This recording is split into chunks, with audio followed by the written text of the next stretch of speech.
نحمده ونصلي على رسوله الكريم اما بعد فاعوذ بالله من الشيطان الرجيم بسم الله الرحمن الرحيم رب اشرح لي صدري ويسر لي امري واحلل عقدة من لساني يفقهوا قولي. السلام علیکم ورحمۃ اللہ وبرکاتہ. ناظرین، پروگرام شہر رمضان کے سلسلے میں آپ کی خدمت میں حاضر ہوں. گزشتہ پروگرام میں ہم نے بات کی تھی آخری عشرے پر اور اس کی خاص عبادت یعنی اعتکاف کے موضوع پر. آخری عشرے کی ایک اور خاص خصوصیت یہ ہے کہ اس میں ایک ایسی رات ہے جو 1000 مہینوں سے زیادہ بہتر ہے. یعنی اس رات کا عمل 1000 مہینوں کی عبادت سے زیادہ بہترین عمل ہے. یعنی ایک شخص اگر 1000 مہینے عبادت کرتا رہے اور دوسری طرف اس کو اگر یہ رات نصیب ہو جائے تو اس کی خوش قسمتی کے کیا کہنے، کیونکہ اس ایک رات میں وہ جو کچھ کرے گا وہ اس کی اس ساری عبادت سے زیادہ افضل ہوگا. قرآن مجید میں اللہ سبحانہ وتعالی نے ایک پوری سورت اس رات کے بارے میں نازل فرمائی ہے، سورۃ القدر. اللہ تعالیٰ فرماتے ہیں انا انزلناہ فی لیلۃ القدر، بے شک ہم نے اس کو یعنی قرآن مجید کو لیلۃ القدر میں اتارا. وما ادراک ما لیلۃ القدر، اور تم کیا جانو کہ لیلۃ القدر ہے کیا. لیلۃ القدر خیر من 1000 شہر، لیلۃ القدر 1000 مہینوں سے زیادہ بہتر ہے. گویا اس رات کی فضیلت اس بنا پر بھی ہے کہ اس میں قرآن مجید نازل کیا گیا. قرآن مجید سب سے عظیم ہستی کی طرف سے آیا، یعنی اللہ سبحانہ وتعالی کا کلام سب سے بہترین انسان یعنی محمد صلی اللہ علیہ وسلم پر نازل کیا گیا. سب سے بہترین مہینے رمضان میں نازل کیا گیا. سب سے بہترین رات یعنی لیلۃ القدر میں نازل کیا گیا کہ اس ایک رات کا عمل 1000 مہینوں سے زیادہ بہتر ہے. اور مزید یہ کہ تنزل الملائکۃ والروح فیہا، اس میں فرشتے اترتے ہیں، ملائکہ اترتے ہیں اور روح یعنی جبریل امین اترتے ہیں. سلام ہی حتی مطلع الفجر، یہ رات سراسر سلامتی کی رات ہے یہاں تک کہ فجر طلوع ہو جائے. اتنی خوبصورت رات، اتنی بہترین رات، اتنی خیر و برکت اور بھلائیوں سے معمور رات. کیا ہم اس کا انتظار نہیں کریں گے؟ کیا ہم اس کو پانے کی کوشش نہیں کریں گے اور اس کے لیے مزید طلب اور تڑپ بڑھائیں گے نہیں؟ خوش قسمت ہے وہ جو اس رات کی بھلائی پا گیا اور بدقسمت ہے وہ جو اس رات کی خیر سے محروم رہ گیا. اس لیے ہمیں آج سے ہی اس بات کا تہیہ کر لینا چاہیے کہ انشاءاللہ ہم آخری عشرے کی سب راتوں میں عبادت کریں گے اور پچھلے 2 عشروں کی نسبت زیادہ کریں گے تاکہ ہم اس رات میں نیک عمل کر کے اپنے نامہ اعمال کو بہتر بنا سکیں. اس رات کی تلاش میں اگر پورا عشرہ بھی عبادت کرنا پڑے تو کوئی مشکل کام نہیں، کوئی گھاٹے کا سودا نہیں، بلکہ نفع ہی نفع ہے.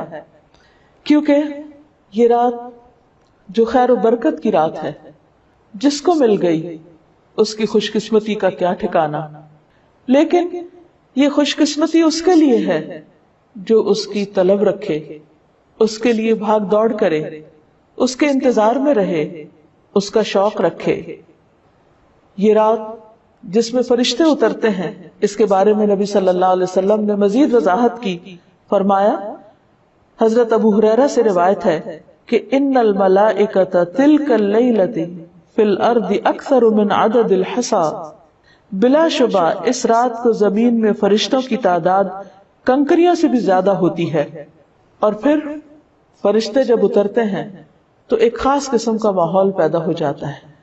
ہر طرف نیکی کا دور دورہ ہوتا ہے، ایک خاص روح ہوتی ہے اس رات میں. اس لیے ہم سب کو اس سے بھرپور فائدہ اٹھانا ہے، کیونکہ ایک اچھا عمل 1000 ماہ کے عمل سے بہتر ہے. حضرت انس سے روایت ہے کہ رمضان آیا تو رسول اللہ صلی اللہ علیہ وسلم نے فرمایا، ان هذا الشهر قد حضركم وفيه ليلة خير من 1000 شهر من حرمها فقد حرم الخير كله ولا يحرم خيرها الا محروم. کہ لوگو یہ مہینہ جو تم پر آیا ہے اس میں ایک ایسی رات ہے جو 1000 مہینوں سے بہتر ہے.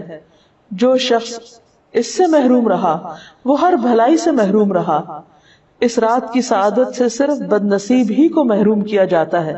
یعنی حقیقی معنوں میں بد نصیب وہ ہے جو اس رات کی عبادت سے محروم رہے، اس رات کی خیر سے محروم رہے. لیلۃ القدر آخری عشرے کی کوئی بھی رات ہو سکتی ہے، لیکن نبی صلی اللہ علیہ وسلم نے خاص طور پر طاق راتوں میں اسے تلاش کرنے کا حکم دیا ہے. ابن عمر کہتے ہیں کہ رسول اللہ صلی اللہ علیہ وسلم نے فرمایا التمسوها فی العشر الاواخر یعنی لیلۃ القدر فإن ضعف أحدكم أو عجز فلا يغلبن على السبع البواقي. صحیح مسلم کی اس روایت کا معنی ہے کہ رمضان کے آخری عشرے میں شب قدر تلاش کرو، پھر اگر تم میں سے کوئی کمزوری دکھائے یا عاجز ہو جائے تو آخری 7 راتوں میں سستی نہ کرے. یعنی نبی صلی اللہ علیہ وسلم نے اس کو اور شارٹ لسٹ کر دیا، پہلے 10 راتوں کا بتایا، پھر آخری 7 راتوں کی طرف توجہ دلائی. اس رات کا قیام گناہوں کی بخشش کا ذریعہ ہے. نبی صلی اللہ علیہ وسلم نے فرمایا من قام لیلۃ القدر ایمانا واحتسابا غفر له ما تقدم من ذنبه. جس نے لیلۃ القدر میں ایمان اور احتساب یعنی ثواب کی نیت سے قیام کیا اس کے پچھلے تمام گناہ معاف کر دیے جائیں گے. اس سے یہ بات بھی پتہ چلتی ہے کہ اس رات کی سب سے افضل نیکی قیام کرنا ہے، یعنی اللہ تعالیٰ کے حضور کھڑے ہو کر زیادہ سے زیادہ قرآن مجید پڑھنا یعنی نماز کی حالت میں یا سننا ہے. اسی طرح اس رات میں شور ہنگامے، لڑائی جھگڑے، فضول اور لغو گفتگو سے بھی پرہیز کرنا چاہیے. عام طور پر ہوتا یہ ہے کہ جب لوگ مساجد میں اکٹھے ہوتے ہیں یا کچھ گھروں میں اکٹھے ہو کر اجتماعی طور پر قیام اللیل کا اہتمام کرتے ہیں تو پھر بعض اوقات تھکاوٹ ہونے کی صورت میں چائے کا دور چلتا ہے یا پھر گفتگو شروع ہو جاتی ہے، تو ہو سکتا ہے کہ وہی دعا کی قبولیت کا وقت ہو. اس لیے پوری رات میں انسان اپنے آپ پر خوب چیک رکھے، نظر رکھے کہ وہ عبادت کے سوا کسی اور چیز کی طرف دھیان نہ دے. اگر کوئی اور کر رہا تو اس کو بھی سمجھائے. اس سلسلے میں ایک حدیث ہے، عبادہ بن صامت سے مروی ہے کہ نبی صلی اللہ علیہ وسلم ہمیں شب قدر کی خبر دینے کے لیے تشریف لا رہے تھے کہ 2 مسلمان آپس میں جھگڑا کرنے لگے.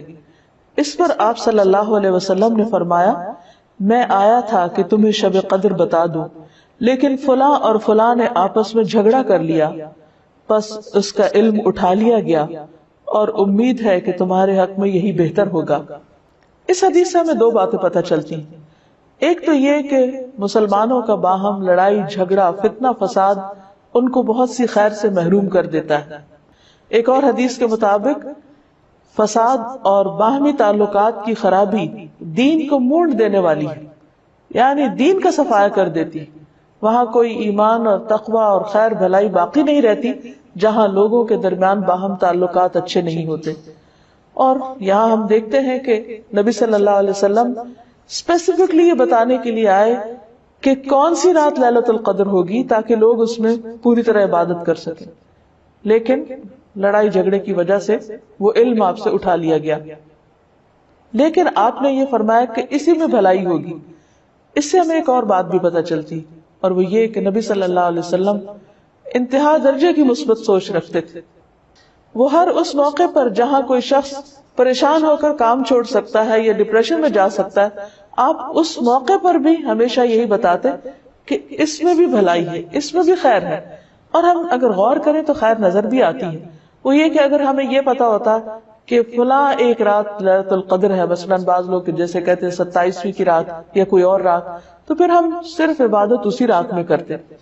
اب چونکہ پتا نہیں کہ کون سی رات ہے تو اس ایک رات کو تلاش کرنے کے لیے ہم اور بھی بہت سی راتوں میں عبادت کر لیتے ہیں جو یقینی طور پر ثواب اور اجر کا کام ہے. لیلۃ القدر اگرچہ یہ نہیں پتا چلتا کہ کون سی رات ہے، لیکن اس کی کچھ علامات ہمیں بتائی گئی. وہ علامات کیا ہیں؟ احادیث کی روشنی میں دیکھیے.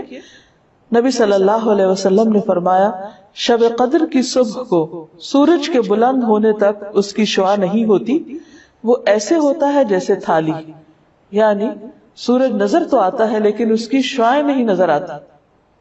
یعنی سورج کا رنگ ایک طرح سے مختلف ہوتا ہے. ایک اور روایت میں آتا ہے، حضرت ابو ہریرہ سے روایت ہے کہ ہم نے رسول اللہ صلی اللہ علیہ وسلم کے پاس شب قدر کا ذکر کیا تو آپ نے فرمایا تم میں سے کون اسے یاد رکھتا ہے؟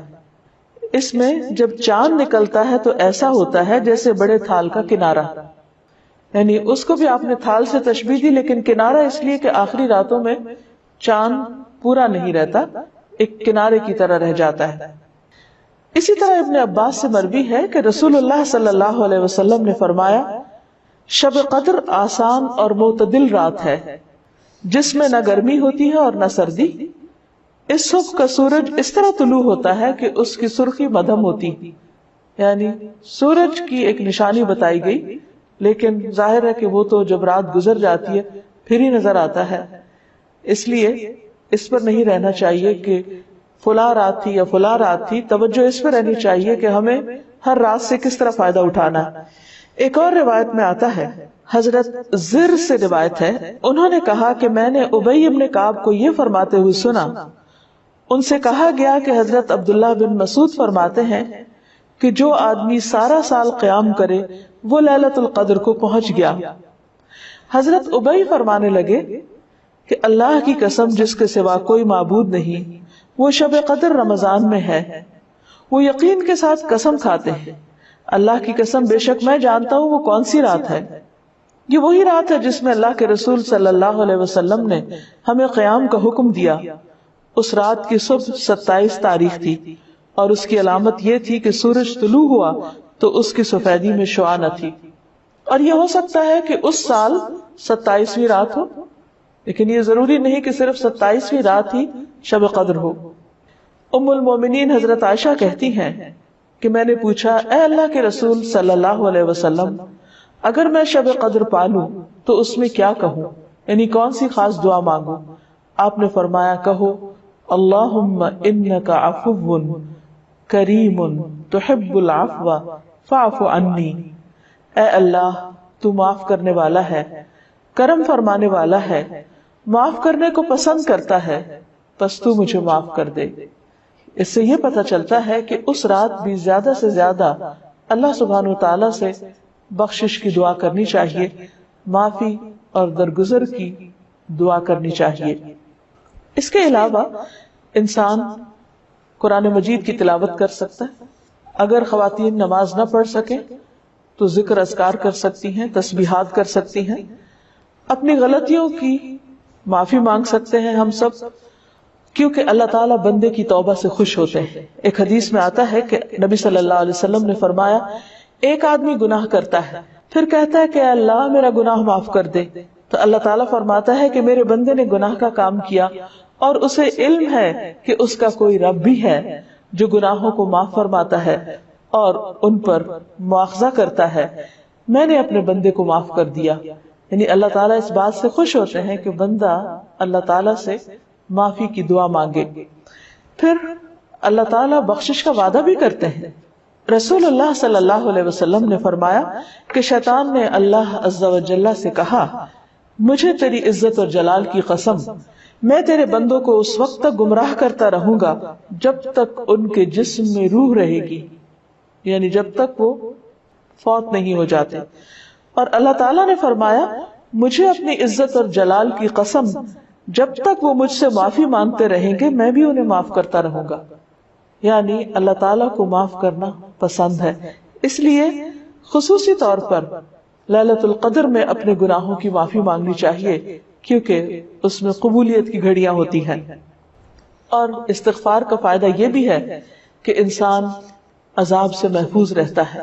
قرآن مجید میں آتا ہے کہ اللہ تعالیٰ ان کو عذاب نہیں دیں گے جب تک وہ استغفار کرتے رہیں گے۔